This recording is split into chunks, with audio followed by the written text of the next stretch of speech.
Hello and welcome back to the Square Circle with myself, Mr. David Alorka. And myself, Jo Aujla. That's right, we are out here live and direct, posted in Riyadh for Usyk versus Tyson Fury 2. The press conference went down today. We were there live and direct in attendance. It was packed, bro. Bruv, I thought I was going to get squashed like an ant, bro. I couldn't move anywhere. Bro, me and David had to sit high on some next up, what was it, some stool or something, bro, just to breathe, fam. But yeah, mad press conference in terms of what we saw. Yeah, no, it was a very, very crazy press conference. In terms of the amount of people that were there, the vibes in the room were sensational. The atmosphere, if Carl Froch was actually in attendance at the press conference instead of going straight to the Ring magazine event, you'd have seen the atmosphere in that place and out of that place was going through the roof. For sure, man. And, you know, it's funny you say the atmosphere was really, really good. However, as soon as Fury and Usyk press conference started, I felt you can cut the tension with a knife. I don't know if you felt that. I felt it was quite a quiet, tense atmosphere as soon as it started. Did you feel that? I love that. I love that. That's what this fight is all about. It shows that both fighters know what it means. I love the amount of razzmatazz and furore that's coming with Usyk. He's got live performers, bands, there was trumpets, trombones going off. Do you know what I'm saying? Live singers, a little orchestra. It was vibes, and it should be because he is the reigning and defending champion, the current lineal heavyweight champion, and widely recognized to be an undisputed champion because he didn't lose his belt in the ring. And widely recognised as pound for pound number one. Also, it's quite funny you were saying about Usyk and the bands, the people playing the instruments, all of that. Because usually it would be for someone like Tyson Fury, and you see Usyk being the quiet one. However, not only in this press conference, but this entire week, Tyson Fury has been, for the first time in his career, different in terms of not trying to play a lot of kidology, not trying to get into his opponent's head and just literally mind his own business. It's more of a tunnel vision. It seems like Tyson Fury's a man on a mission on this one. Yeah, you know what? I think he's come to realize that Usyk's not the guy you can do that with. He's come to realize that when it comes to playing the mind games, you're going to be playing with yourself because Usyk is on a superior level when it comes to mind games. So he has to completely switch off from the Tyson Fury of old, the costumes, the craziness, the name calling, The dancing, the middleweight, the rabbit business. He's got to allow all of that stuff and just hone in and zone in on the fight. And from all of the conversation that you've seen from Tyson Fury, right? So I know a lot of people in media right now are not very happy because they want lines, they want art, they want something that's going to sell, something that they can put on the caption that's going to get the clicks. But Tyson ain't giving none of that. But you say that one thing they can actually go with, which I don't think anyone really expected, but that face-off, bro. Like, we were standing there. I felt like it was for 20, 30 minutes. It turns out it was for around 11 minutes. What did you think of that? Yeah, it was crazy. It was absolutely insane. It was intense. There were no words for quite a significant period. And you could tell that, listen, this is a fight in itself for them both. And neither of them wanted to lose. It was like, I ain't losing. If all of those people, because Mauricio Suleiman had to come in there and try to talk Usyk out, like, bro, come on, listen, we've got events to go to, like, trying to, because he had to try and reason with somebody, because really and truly, I was having a conversation afterwards, and it was like, listen, if it weren't for all those people that got in the way, like, we'd have all gone home and they would have still been stood there. Yeah, literally the lights would turn back on and you still see them face off. That's mad. It was mad, to be honest. I felt it was mental warfare, wasn't it? It was basically whoever looks away first, whoever backs out first, whoever blinks more, they lose, and that gives like a mental edge coming up on 21st. So I think even during the press conference, you can see Alex Krasuk was trying to give a couple of jabs towards Tyson Fury, get into his head. They was both trying to give one another mental warfare, and I think that's really important in this one because we all know Oleksandr Usyk you can't get into his head. You can't intimidate him. You can't even rattle him, right? And Tyson Fury, I feel, dare I say it, Usyk's got it into his head because the fact of Fury changing his approach like he's never done before, and he admitted it on the press conference as well. This is business. I'm not like, there's no laughing, there's no joking, there's no piss taken like I've done before. I'm going to beep out this guy, right? So to me, that kind of indicates and accepts that he has to change for Usyk, and I feel the fact that he has to change says a massive thing. All right, man. I see what you're doing there. A little bit of psychoanalysis going on over there. But what you're saying, I definitely understand it. I give it some degrees of validation because, in effect, what you're basically saying is Usyk has forced Tyson Fury to change. Yeah. He's forced him to change because he has a resilient character when it comes to,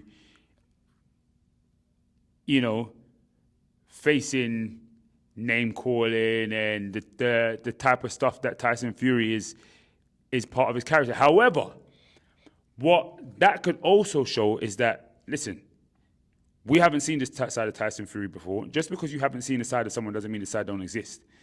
It could simply just mean that nobody has brought it out of him. Which says a lot to me as well, though. Exactly. Yeah. But then that says that that could also mean that the greatness that we know of Tyson Fury up until this point, we haven't seen anything yet. If he overcomes Usyk, it shows that this is another level. It's, like Dragon Ball Z, you watching like Frieza and them man there, and they're playing around, but they're beating everybody in their first form. Like before, I don't know if our listeners, our watchers watch Dragon Ball Z, right? But before Frieza transformed for the first time, everyone just thought that's what he looked like. So it's just like Tyson Fury laughing, joking around, playing all these games, so on and so forth and that. Like, he could have another level, really, that he hasn't had to go to because nobody else has been worthy enough of making him go to that level. And he's found an adversary in Oleksandr Usyk that's forced him to say, hey, right now, got to change the game. For sure. And one thing about Tyson Fury is that he, 9 times out of 10 has always overcome a challenge. He's always defeated his demons in the past, where even from his personal life, he's always defeated demons, and he's never had to experience this type of challenge ever in his career. This is the biggest fight of Tyson Fury's career. Doesn't matter if he fights AJ in the future, doesn't matter whoever he fights in the future, this is the one that will define Tyson Fury in 20, 30, 40 years' time. Was he one of the greats? Does he belong in that conversation? And I like to think he does, but he has to prove it now. He does indeed. Listen, I don't want to go too much into the analysis of Tyson Fury because we're going to do a preview for the fight itself. This is more based around the press conference. Sure. Is there anything else you took from the press conference? Just the games really from the promoters on Usyk's side, Alex Krasik, Igor Klimas. What they said was true. Igor saying that Usyk is on the road fighter, and he's always had to overcome a challenge, and he's always been put as someone who's always had something to prove, which I think is extremely unfair. Not Igor's comments, his right, but people actually thinking he needs to prove something once again. He's undisputed champion of the world. I know Dubois has it, but he never lost that belt in the ring, right? So I do think, and I think Eddie Hearn also being on Fury's side is a bit mad to me. It's just crazy. Hey, listen, Eddie's my dog. Eddie is thinking a couple steps ahead. He's thinking, Fury win that fight, let's get it on. AJ, Fury, let's make that happen.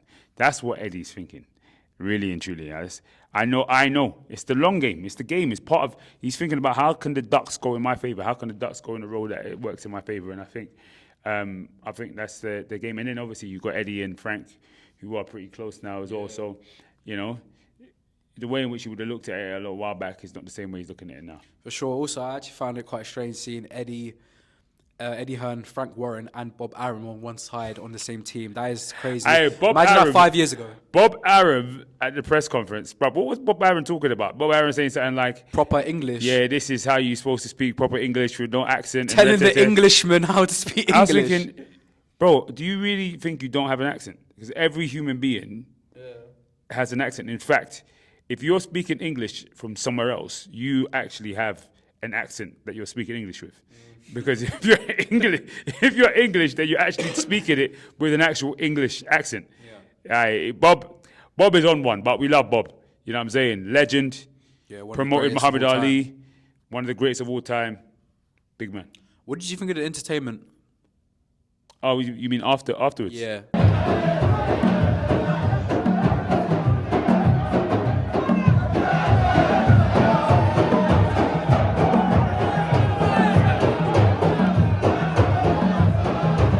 That was good vibe. Good vibe. Proper vibe. Yeah, good vibe. It's, you know what I mean? Getting some of that Saudi culture, man. We need that. We need that. I told you, when fights happen out here, those are the kind of things that I want to see. I don't want to see Sweet Caroline over here. Yeah. I want to see the hits that these men are banging out. You understand? Same way that, like, if big fights come to Ghana, for example, well, if we want to hear some Afro beats, you understand what I'm saying? That's what we want to hear. We want to hear the vibes of the people. So it's good seeing that culture bleed itself into boxing. For sure. And, that's what Saudi have to do, because a lot of people have actually come now, which I'm quite surprised because it's near Christmas. And, I think it has something to do with the Ring Magazine Gala event as well. So you need to show identity. You need to show personality when you come into different countries, because you need to go away thinking, what is that country about? And I can actually go back and tell people what Saudi's about. So yeah, I enjoyed that as well. Absolutely. Now we're gonna see if Mr. Carl Froch, who's at the Ring Magazine event, ends up hooking up with Frankie boy. I think it's gonna happen. And I can't wait to see it. But I think that's about all we got time for now.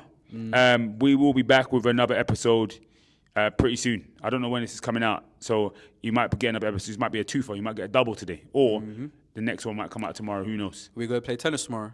Oh, bro, you know what this is, bro.